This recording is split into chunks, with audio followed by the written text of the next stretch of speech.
రక్షకుడును ప్రభు అయినటువంటి యేసుక్రీస్తు నామంలో మీకు అందరికీ వందనాలు చెల్లిస్తున్నాను. ఈ రీతిగా ఉదయకాల సమయంలో మిమ్మల్ని కలుసుకున్నటను బట్టి ప్రభుని ఎంతగానో స్తుతిస్తూ ఉంటున్నాను. ఎలాగూ ప్రార్థన చేయవలను అని ఒకవేళ మనం పరిశీలన చేసినట్లయితే కృతజ్ఞతాస్తుతులతో ప్రార్థన చేయవలను. కొలస్సీలకు రాసినటువంటి పత్రిక 4వ అధ్యాయము 2వ వచనాన్ని మనము చదువుకుందాం. కొలస్సీలకు రాసినటువంటి పత్రిక 4వ అధ్యాయము 2వ వచనం. ప్రార్థనలయందు నిలకడగా ఉండి కృతజ్ఞత గలవారై దాని యందు మెలకువగా ఉండుడి. ప్రార్థనలలో మనము నిలకడగా ఉంటూ కృతజ్ఞత గలవారే మెలకువగా ఉండి మనము ప్రార్థన చేయవలసినటువంటి వారమై ఉన్నాం. అనగా మన ప్రార్థన కృతజ్ఞత స్తుతులతో కూడినటువంటిదై ఉండవలను. ఫిలిప్పీలకు రాసిన పత్రిక 4వ అధ్యాయము 6వ వచనాన్ని ఒకవేళ మనము చదువుకున్నట్లయితే, దేనిని కూర్చి చింతింపుకుడు గాని ప్రతి విషయములోనూ ప్రార్థన విజ్ఞాపనల చేత కృతజ్ఞతాపూర్వకముగా మీ విన్నపములను దేవునికి తెలియజేయుడి. కాబట్టి కృతజ్ఞతాపూర్వకముగా మన విన్నపములు దేవునికి తెలియపరచాలి. అనగా మన ప్రార్థన కృతజ్ఞత స్తుతులతో ప్రార్థించవలసినటువంటి ప్రార్థనగా ఉండవలను. భక్తుడు చెప్పినట్లుగా మరి ఉప్పు వేస్తే ఏ రీతిగా వంటకం రుచిగా ఉంటుందో అదే రీతిగా మన ప్రార్థన కూడా కృతజ్ఞతాస్తుతులతో కూడినటువంటి ప్రార్థనగా ఉండవలను. ఎందుకనగా భక్తులు అనగా దానియేలు ప్రార్థించాడు, కృతజ్ఞతాస్తుతులు చెల్లిస్తూ ప్రార్థన చేస్తూ ఉన్నాడు. ఇర్మియా అదే రీతిగా ప్రార్థన చేస్తూ ఉన్నాడు. ఇంకా చూచినట్లయితే నెహెమ్యా కూడా అదే రీతిగా ప్రార్థన చేస్తున్నాడు. పరలోక ప్రార్థనలో ఒకవేళ మనము చూచినట్లయితే మొదటి 4 విషయములు కూడా ఎవరిని సూచిస్తున్నవి అనగా, చూడండి, దేవుని యొక్క మహాత్మ్యమును అక్కడ చూపిస్తున్నట్లుగా ఆ యొక్క ప్రార్థనలలో మనము చూస్తూ ఉన్నాం. కాబట్టి మన ప్రార్థన కృతజ్ఞత స్తుతులతో కూడినటువంటి ప్రార్థనగా ఉండాలి. కాబట్టి దేవుని మహాత్మ్యమును, అతి శ్రేష్టమైనటువంటి దేవుని యొక్క గుణములను, లక్షణములను ఎత్తిపెట్టి మనము ప్రార్థన చేయవలసినటువంటి వారమై ఉంటున్నాం. మొదటిగా దేవుని స్తుతిస్తూ ఉండాలి, కృతజ్ఞతాపూర్వకంగా దేవుని మనము గణపరుస్తూ ఉండాలి. తర్వాత మన యొక్క విన్నపములు ప్రభువులకు మనము తెలియపరచవలసినటువంటి వారమై ఉన్నాం. అనగా ఆయన ఏమై ఉన్నాడు, ఆయనకు గుణలక్షణాలు ఏమిటి? చూడండి, ప్రకటన గ్రంథము 1వ అధ్యాయములో మనకి చాలా విషయాలు మనకు కొన్ని కనబడుతూ ఉంటాయి. వర్తమాన భవిష్యత్ కాలములలో అనగా నిన్న, నేడు, రేపు ఏకరీతిగా ఉన్నటువంటి దేవుడు, మాట తప్పనటువంటి దేవుడు, నమ్మకమైనటువంటి దేవుడు. ఈ లోకంలో ఎవరు నమ్మకస్తులు లేరు, కానీ ప్రభు అయినటువంటి యేసుక్రీస్తు వారు మాత్రమే ఆయన నమ్మకమైనటువంటి దేవుడై ఉంటున్నాడు. ఇంకా మనము చూచినట్లయితే మృతులలో నుండి ఆది సంభూతుడుగా మృతులలో నుండి లేచినటువంటి దేవుడు ప్రభు అయినటువంటి యేసుక్రీస్తు వారై ఉంటున్నారు. ఎవరు కూడా చనిపోయి మరి తిరిగి లేవలేదండి. కాబట్టి యేసయ్య మాత్రమే మృత్యుంజయుడైనటువంటి దేవుడై ఉంటున్నాడు. భూపతులకు అధిపతి ఆయన, సమస్తానికి అధిపతి అయినటువంటి దేవుడు. ఈ రీతిగా మనము ఆయన యొక్క గుణలక్షణాలు మనము చూచినట్లయితే ఆయన సర్వాధికారి అయి ఉంటున్నాడు, ఆయన సార్వభౌముడై ఉంటున్నాడు, సర్వశక్తిమంతుడై ఉంటున్నాడు, ఆయన ఆదరణకర్త అయి ఉంటున్నాడు, ఆదరించువాడై ఉన్నాడు, ఆశ్రయ దుర్గముగా ఉంటున్నాడు.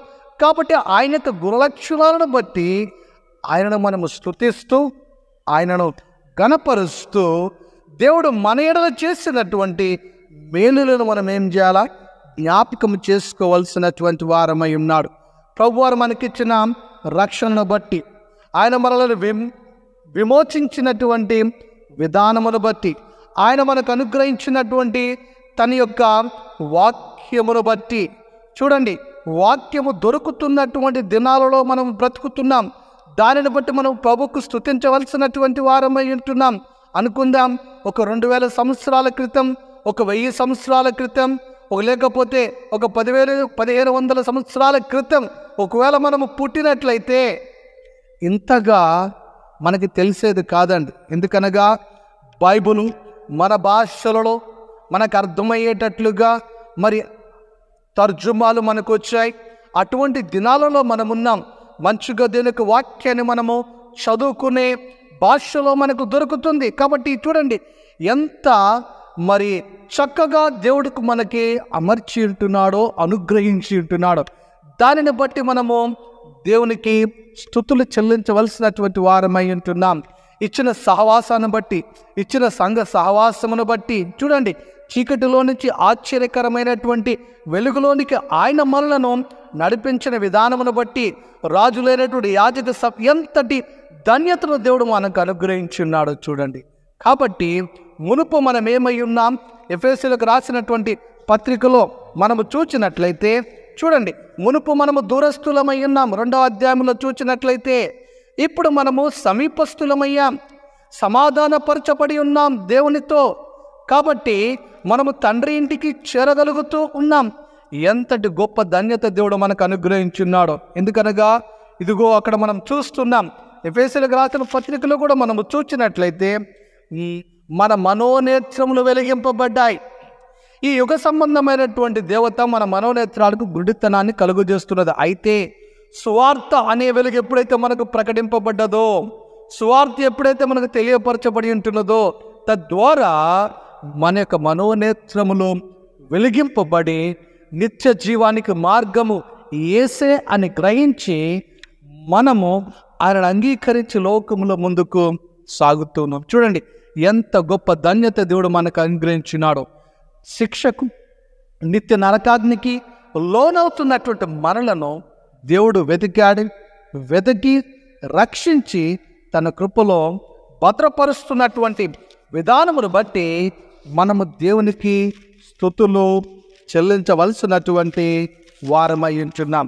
కాబట్టి మన ప్రార్థన కృతజ్ఞత స్తుతులతో కూడినటువంటి ప్రార్థనగా ఉండవలది. కాబట్టి మనము దేవుడు మన ఎడల చేసినటువంటి మేలులను వ్యక్తిగతంగా మన ఎడల, మన యొక్క కుటుంబం ఎడల మరి చేసినటువంటి మేలులను జ్ఞాపకం చేసుకుంటూ కృతజ్ఞతాస్తుతులు చెల్లిస్తూ మనం ప్రార్థనలో ముందుకు సాగుతూ ఈ లోకంలో అట్టి సాక్షిగా మనము బ్రతుకుతూ ఆయనను గణపరచవలసినటువంటి వారమై ఉన్నాం.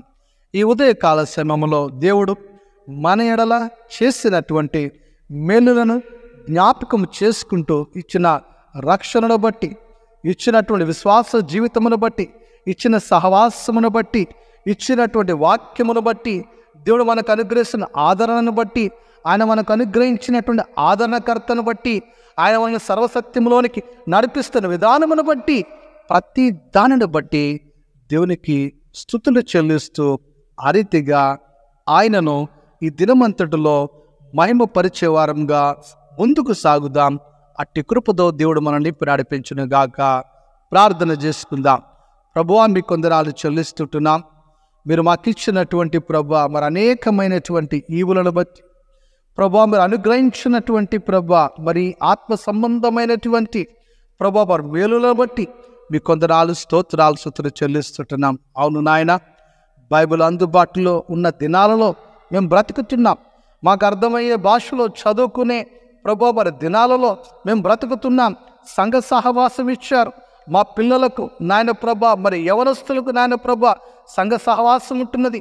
చిన్న బిడ్డలకు నాయన ప్రభా మరి సండే స్కూల్ ఉంటున్నది. అనగా బాల్యములో, యవన దశలో నాయన ప్రభా మరి ఇంకా పెరుగుతున్న సందర్భాలలో నాయన ప్రభా నీ వాక్యము తెలుసుకునేటువంటి పరిస్థితుల్లో ప్రభా అటువంటి అనుకూల వాతావరణంలో ప్రభా మమ్మల్ని ఉంచినందుకు మీ కొందనాలు చెల్లిస్తుంటున్నాం.